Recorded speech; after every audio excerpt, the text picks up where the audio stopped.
Olá pessoal, bem-vindos a mais um vídeo. E nesse vídeo nós vamos calcular a eficiência de um novo ciclo termodinâmico, certo? Se no vídeo anterior nós calculamos a eficiência do ciclo de Otto, nesse vídeo nós vamos calcular a eficiência do chamado ciclo diesel, que é a representação simplificada num diagrama PV do funcionamento de um motor a diesel, certo?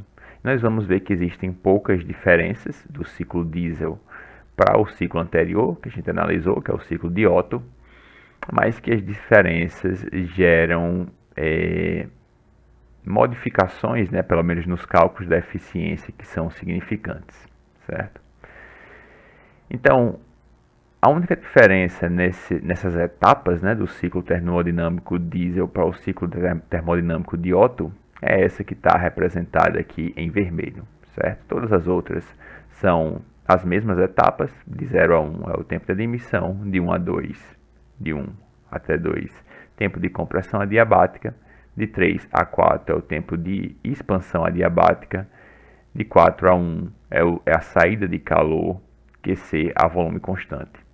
A única diferença entre os dois ciclos está nesse passo, né, nessa transformação de 2 até 3. Quando no ciclo anterior, essa transformação de 2 até 3 era uma transformação que acontecia a volume constante, no ciclo que a gente está analisando aqui, o ciclo diesel, essa é uma transformação que ocorre a pressão constante. É a etapa onde acontece a combustão, certo? Onde acontece a combustão do diesel. Ou seja, é a etapa onde entra calor, QH, na substância de trabalho. Então, a diferença que a gente tem é justamente nesse passo aqui, né, de 2 a 3, que a gente está vendo que é uma transformação a pressão constante, não mais a volume constante. Então, o que é que eu estou dizendo? Estou dizendo que o volume mínimo ao longo de todo o ciclo é um volume que eu estou chamando de V, certo? O volume máximo, que é onde se localizam esses pontos 4 e 1, é um volume que eu estou chamando de RV, onde R, se você assistiu o vídeo anterior, né, a gente já falou que é a razão de compressão, é a razão entre o volume máximo e o volume mínimo do cilindro, certo? Onde se encontra a mistura de diesel e atmosférico. Então, RV é o volume máximo, V é o volume mínimo. Sendo que como essa transformação é a pressão constante e não a volume constante, então existe uma diferença de volume entre os pontos 2 e 3, certo? Se o ponto 2 está um volume V, o ponto 3 está um volume que eu estou chamando de V minúsculo vezes V maiúsculo. Onde V minúsculo é simplesmente a razão entre o volume V3 e o volume V2, certo? Então, se eu multiplicar a razão entre os volumes vezes o volume no ponto 2, né? Então eu tenho o volume no ponto 3, certo? E como é que eu calculo a eficiência? É exatamente utilizando a mesma equação que a gente apresentou no vídeo de ciclo de Otto, certo? Eficiência é trabalho dividido pelo calor, que a substância de trabalho recebe do reservatório quente.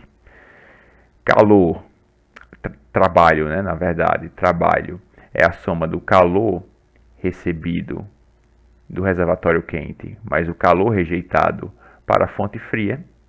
Isso aqui dividido pelo calor recebido do reservatório quente, né? que a substância de trabalho recebe entre essas transformações, entre esses pontos 2 e 3.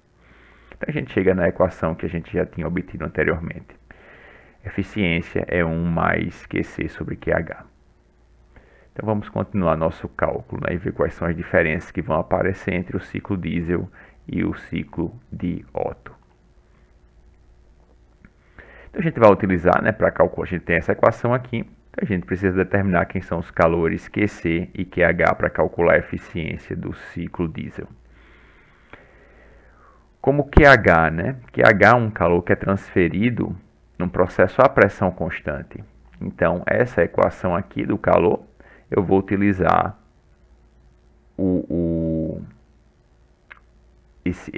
essa variável, né, a variável C, que é o calor específico, vai ser um calor específico à pressão constante, já que o processo 2,3 é um processo que acontece à pressão constante.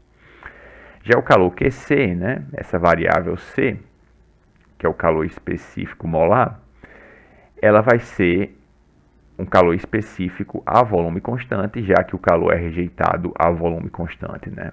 O calor rejeitado é o calor QC, calor que a substância de trabalho, que é atmosférico mais diesel, rejeita para o reservatório frio. Então, um processo que acontece de 4 até 1, processo que acontece a volume constante.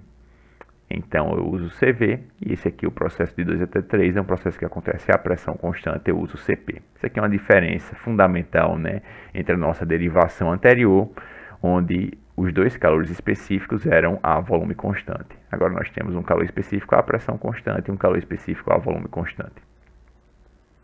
Substituindo essas duas equações na equação da eficiência, o que eu vou ter é que o número de mols, né, da substância de trabalho é o mesmo, no numerador e no denominador, se cancela.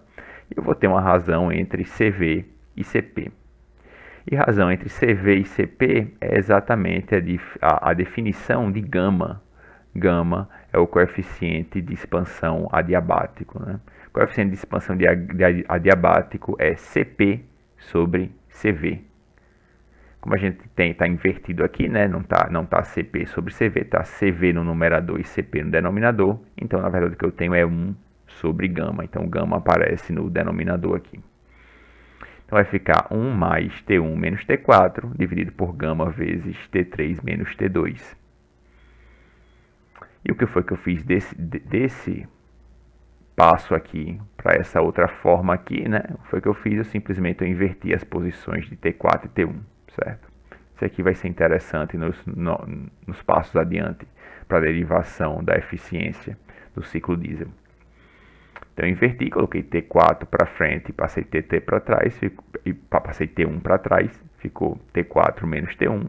E o que eu tenho que fazer? Eu tenho que adicionar, né, um negativo aqui para que eu não mude a minha equação. Então, o que eu fiz simplesmente foi multiplicar por menos 1 aqui na frente e multiplicar por menos 1 esse termo. Então, eu fiz essa inversão. Agora, o que nós vamos fazer? Nós temos já a eficiência dada por essa equação aqui. E a gente agora vai querer escrever T3 e T2 em termos de T4 e T1, certo? Então, vamos ver o que a gente consegue obter. A gente sabe que para as transformações adiabáticas, a gente tem que T vezes V elevado a gama menos 1 é uma constante ao longo das curvas adiabáticas. Então, para a primeira transformação de 1 até 2, a gente tem a mesma coisa que a gente escreveu para o ciclo de Otto, certo? A gente vai ter que T2V elevado a gama menos 1 é T1 que multiplica o volume no ponto 1, que nada mais é do que R vezes V, né? Se a gente voltar na figura, né, tanto o volume do ponto 1 como o volume do ponto 4 é R vezes V, e o volume do ponto 2 é V, certo? Então, vai ficar V elevado a gama menos 1 e R vezes V elevado a gama menos 1. O V elevado a gama menos 1 existe dos dois lados da equação, eles se cancelam, então a gente obtém essa mesma equação que a gente obteve anteriormente para o ciclo de Otto. T2 é igual a T1 vezes R elevado a gama menos 1. R elevado a gama menos 1. O que vai mudar aqui agora é o caso da relação da transformação adiabática entre 3 e 4. Né? Vamos voltar aqui. A gente na verdade está relacionando esses dois pontos, né? O ponto 3 e o ponto 2. Na verdade é o ponto 3 e o ponto 4, certo? É ao longo da curva adiabática. Então, o que acontece? O que acontece é que o ponto 3 ele não está mais no mesmo não tem o mesmo volume que o ponto 2, né, como aconteceu lá no ciclo de Otto, certo? Então, o que acontece? A gente vai escrever essa equação, que é para as curvas adiabáticas, vai escrever que T3 é igual ao volume 3, elevado a gama menos 1. Quem é o volume 3? Eu escrevi que o volume no ponto 3 é Vzinho vezes V, o menor V, né, que acontece ao longo desse ciclo, o V mínimo. Então é Vzinho vezes V maiúsculo. Enquanto que no ponto 4, né, eu vou escrever T4 vezes R vezes V elevado a gama menos 1, certo? Então, diferentemente do que aconteceu no ciclo de Otto, eu vou eliminar os V's, certo? V elevado a gama menos 1 está dos dois lados, mas eu vou ficar agora com esse termo, né? Vou ficar com Vzinho, que é a razão entre V3 e V2. Vai ficar aqui elevado a gama menos 1, certo? Então, o que eu vou fazer, né? Vou passar esse V dividindo para o lado direito e vai ficar que T3 é igual a T4 vezes R sobre V elevado a gama menos 1, certo? Então, eu poderia tentar substituir essa forma de T3 aqui nessa equação, né? Substituir T2 por T1 vezes R elevado a gama menos 1 aqui e substituir T3 é igual a T4 vezes esse fator aqui elevado a gama menos 1 aqui. Sendo que eu não iria obter o resultado desejado, porque eu não iria conseguir cancelar as temperaturas, né? Se você se lembra do vídeo passado, a gente utilizou essa relação nas transformações adiabáticas, certo? Para conseguir eliminar as temperaturas, né? E se eu deixar nessa forma aqui, eu não vou conseguir fazer isso. Então, o que é que eu vou fazer? Eu vou usar essa aproximação, né? Dizer que essa variação de volume entre o ponto 2 e o ponto 3, ela pode ser considerada pequena, certo? Se comparada com o volume final que o cilindro adquire, que é R vezes V. Então, eu vou dizer que essa razão aqui, certo?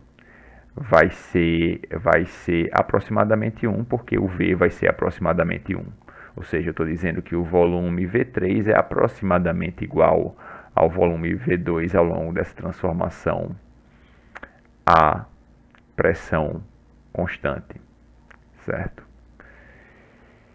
Então, se eu assumir que isso daqui é verdade, né? Pode ser uma aproximação que é válida em alguns casos e não válida em outros.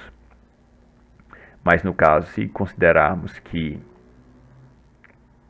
a entrada, né, se você estuda o ciclo diesel, você sabe que esse ponto aqui é o ponto em que também é injetado, né, o diesel dentro do cilindro e ele entra em combustão espontaneamente, né? Essa é a diferença de um motor a diesel e um motor a gasolina. O motor a gasolina ele precisa de uma centelha de ignição para entrar em combustão e a gasolina ela está dentro do cilindro já ao longo dessa compressão adiabática. Já o diesel não. O diesel ele entra em combustão espontaneamente porque ele é injetado dentro do cilindro já num ponto onde a pressão é suficientemente alta para que ele tenha, né, ele entra em combustão espontaneamente sem precisar de uma centelha de ignição. Então, se eu supor que esse processo tem uma variação de volume muito pequena entre 2 e 3, então V2 sobre V3 é aproximadamente 1. Então, o que eu fico com a mesma equação que eu tinha para o ciclo de Otto também aqui, para essa transformação adiabática. Tenho que T3 é igual a T4 vezes R elevado a gama menos 1. E agora sim eu posso substituir T2 aqui e substituir essa equação para T3 aqui, certo? Vamos ver o que é que a gente obtém. Então eu tenho que é igual a 1 menos T3 menos T4 dividido por gama, que multiplica T3 menos T2. Quando eu substituir as equações que eu acabei de derivar para T3 e para T2, eu escrevo no denominador gama vezes agora a razão de compressão elevada a gama menos 1, que multiplica T4 menos T1. E aí sim eu consigo cancelar, né, as temperaturas, que era a minha ideia inicial quando eu propus, né, a utilizar essa relação para as transformações adiabáticas, certo? A ideia inicial era eliminar as temperaturas e obter uma equação para eficiência que não dependesse das temperaturas. Eliminando esse termo no numerador e no denominador, eu chego que a eficiência do ciclo diesel, certo? É 1 menos 1 dividido por gama vezes R elevado a gama menos 1. E a diferença fundamental, certo? Nessa derivação que a gente fez, para a eficiência que a gente calculou no vídeo anterior para o ciclo de Otto, é esse fator gama, certo? Que aparece aqui. Gama sendo o fator que representa a razão entre o calor específico da substância de trabalho, a pressão constante, e o calor específico a volume constante. Então é isso, gente, por esse vídeo. Até a próxima.